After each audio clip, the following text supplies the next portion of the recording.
Hey, what's up? It's Jen. I'm super stoked for the Olympics this year because they've included freestyle BMX, skateboarding, and surfing. And so, in anticipation for that, I figured I would make this video series so people would better understand how to watch these sports and what's going on. We're going to start off with street skateboarding because the qualifiers and finals are going on Japan time Sunday and Monday, which translates to Saturday and Sunday, late evening American time. So with street skateboarding, the obstacles are based off of what you find on the streets, even though it's a little bit of a misnomer because the other event, Park, is supposed to be skate park inspired, but really the street obstacles are what you find in a skate park these days. It's just, what's in a skate park mimics what you would find in a street. It's just everything is a lot smoother, you can get more consistency because there's no like broken stairs or pebbles in the way. So leading up to the Olympics, the World Skate was created to have a unified way to judge skateboarding and figure out how to select the athletes for the sports. There are different qualifiers from different contests around the world, including Street League and Dew Tour. X Games does not count towards the points because they're a privately owned company, so their judging is actually very different. And so the World Skateboarding criteria is you have 20 competitors for men's and women's each. You have to have at least one athlete per continent, not counting Antarctica. So the people who have been selected are the top three from the World Championships, and then one guaranteed skater from Japan. And then after that, the remaining 16 are the top ranked skaters, excluding those four that have already been selected. And, you have to skip all the way down to make sure you get representation of each continent. I think that's pretty rad because a lot of skateboard progression is based on resources, at least in the competitive realm. So we're going to see people that, don't make it into the X Games or do tour normally, and we might find some undiscovered talent. And also on top of that, we do get equality, which is why I'm for skateboarding in the Olympics. That's my little spiel right now. The men and women skate on the same course. They're actually judged by the same criteria, which I will get into a little bit later. So the format for the Olympics is prelims with 4 heats of 5 skaters each. Each skater gets 2 45-second runs and 5 tricks. Now, it's going to look a little weird to you because you're going to see lots of slams. That's just part of skateboarding, especially street skating, where you have people throw themselves off of different obstacles. It's also why you have the 45-second run format. And a run is, think of it as like a routine in, more traditional sports like figure skating and gymnastics, where you have to connect all your tricks. You are allowed to fall and keep going because, it's easy to have the board fly off of you when you're kickflipping. So they can just, pick it back up and keep going. Then there are the 5 tricks, and this is just based on my speculation. I'm sure there's other rationales, but I think the 5 tricks happen because a lot of skateboarding is about these gigantic tricks that are, really hard to do. So if you've ever seen skate movies, it's edited footage. So there's like probably 20 other tries where they've slammed really hard to get these tricks. And, some of these really difficult tricks will interrupt your flow of things. So they want to include kind of the best trick elements. So you get to see both really consistent skaters excel and also the skaters who just do the gnarliest tricks. So with these scores, you get 0 to 10 points on both your runs and your tricks. So obviously the runs, they're going to look at the overall combination of tricks, and then the individual tricks, you just see the individual tricks. 0 means you didn't land, board flies away. 10 is the best. like I said, men and women's are judged by the same criteria.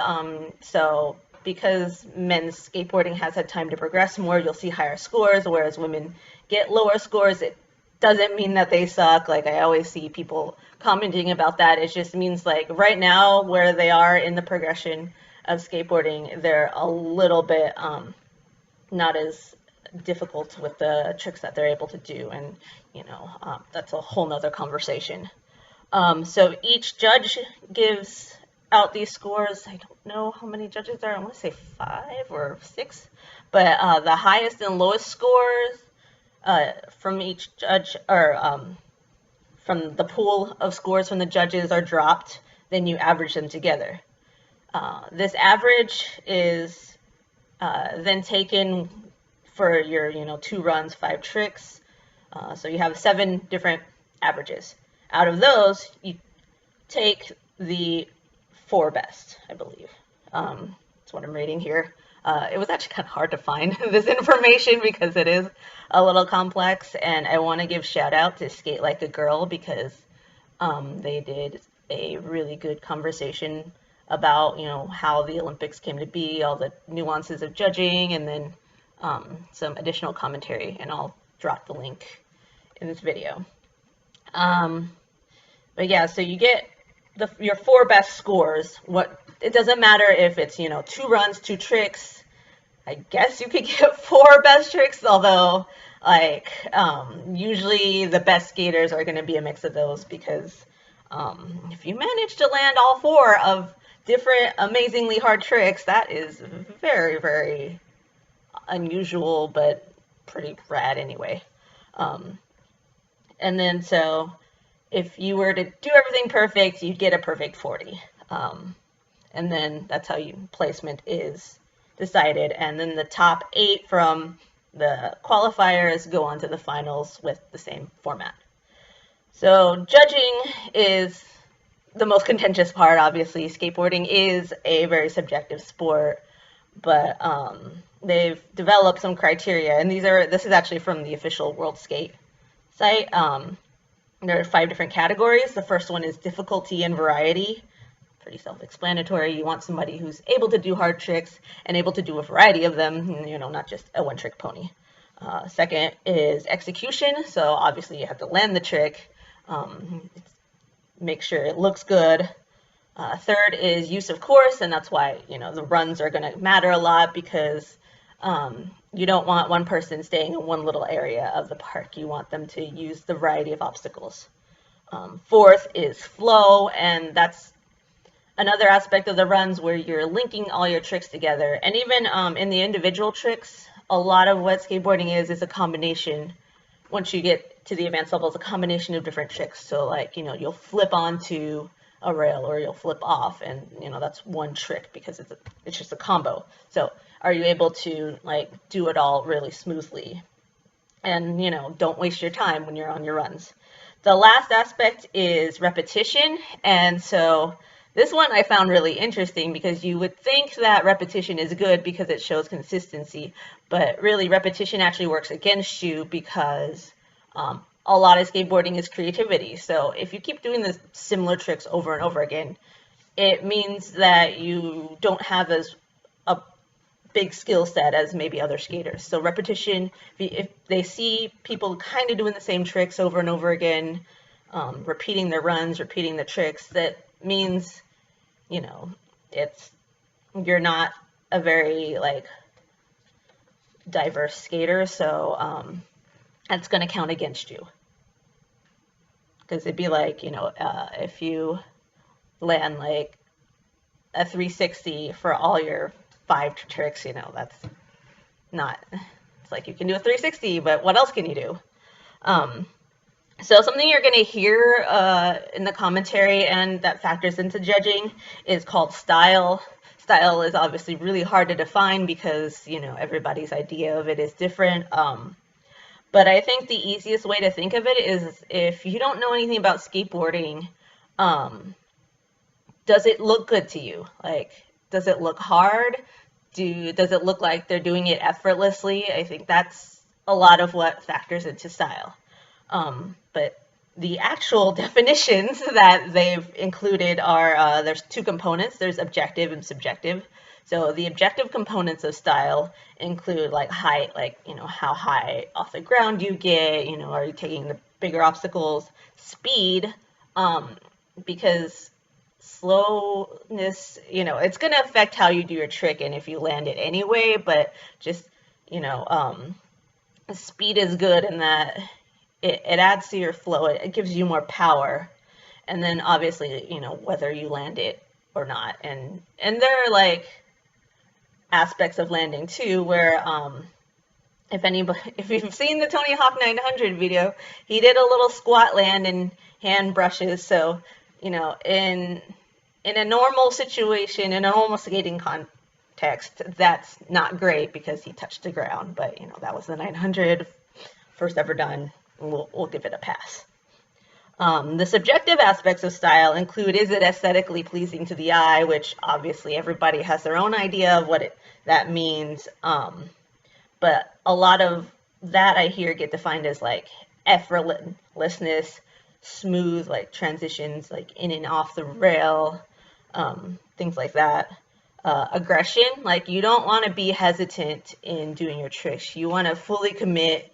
You want to stomp it. You want to put all your power instead of like, you know, kind of edging it in slightly. You want to just go for it. And that makes your trick bigger. And so, you know, that helps make it look better. And then the last thing is fluidity. Like I said, you don't really want choppy skateboarding. And that goes with the whole speed and aggression. Like you want to be, it almost, some of the best skaters I've seen, like, Daewon Song's not in the Olympics, but if you see him, he's just like flowing like water and doing all these crazy things, and it just looks like it's nothing. One of the skaters who is in here, Shane O'Neill, he's also known for being like very fluid and smooth with his tricks. So something like that. So I'm going to be transparent and say that I don't know the names of all the street skateboarding tricks. I'm still kind of learning like the difference between a kick flip and a heel flip. And FYI, kick flip, you use your toes to flip the board around. Heel flip, you use your heels to flip the board around. But just some basic terminologies include like grinding. It means, you know, you use the trucks of your board to slide down a rail, so it does make that like grinding sound. Different sort of kind of in the grind category are slides, and you'll hear like board slide or nose slide, and that's more where you use the wood to go down the rails. Let's see, manual might be another thing you hear, and that's basically riding a wheelie on a board. And then the different flips, so, you know, there's different axes, but most flip tricks do it on the horizontal axis where the board itself flips over, but then you'll have a move like a shove it, which the board doesn't flip, but it kind of rotates this way. So you'll hear those terms. Some of the terminology involves the obstacles like rails, stairs, pretty self-explanatory. There's the bank, which is like basically a ramp with a sharp edge and flat. So basically you can kind of go up and do a flip trick and go down. That's different from a quarter pipe or a mini ramp. And a quarter pipe is pretty self-explanatory. It's a quarter of a full circle pipe. A mini ramp is just a smaller version, but those are curved. And so you'll see those. There are both, I looked at the course, they didn't really, it was really hard to kind of distinguish different obstacles, but they did label like round and square rails, and those are going to affect like how you grind on them. There's what's called a hubba, which is usually like kind of a ledge that exists next to a set of stairs and rails. So I hear that get mentioned, and it took me a long time to figure out what that was. But yeah, so that's the bit of basics about what's going on with the judging and the scoring and what to watch. As far as athletes go, people that I think have a good chance to win, this is just based on what I've seen of competitive skateboarding and kind of heard through the ether, but just people to watch. In the men's, you'll have Nigel Houston. He's probably the best street skater competition-wise. A bit controversial due to past accusations of different crimes, including partying during COVID. But like he just always seems to come in and win the contests, even when it seems like, oh, he's not doing so well in qualifiers, or like he struggled a bit. I was at the X Games a couple of years ago where he wasn't even like planning to do best trick, and then he told his like Lyft or Uber driver to turn around and just kind of was like, oh yeah, I'm gonna do it last minute, and got there, didn't have much time to practice and still walked away with gold. So Nigel Houston, he's been skating, he's been like doing contests since he was a little kid and is still consistently good. So I think he's probably the best bet for men's gold. His stiffest competition and right now is probably Yuto Horigome, who I think was the world champion. Yuto's been like for the past couple of years gaining a lot of ground in like competition skating, winning like street league and placing at the X Games. He has home team advantage with it being Tokyo, and just he's a quiet, chill guy, but I think like it being in his home country will probably mean a lot to him. I have seen his skateboarding being called robotic, but I think it's just because he is like a quiet guy and like just kind of goes out and does things. So some personal faves that I like. There's a Frenchman named Aurélien Girard, where if you might have seen some of his videos online where he's like basically turned his living room into a mini skate park, and it's got just like insane like balance and style. I like Brazilian Kelvin Hoffler because he was really nice to me and I met him, but he's actually a good competitive skater. I thought he also got scored a little bit low at the Do Tour and didn't make it into the finals. So, but usually he's a pretty consistent contest skater and another one to look out for. On the women's side, which, okay, I'm a little biased, I'm more excited about, but I think it's just because they're really pushing themselves to catch up to the men.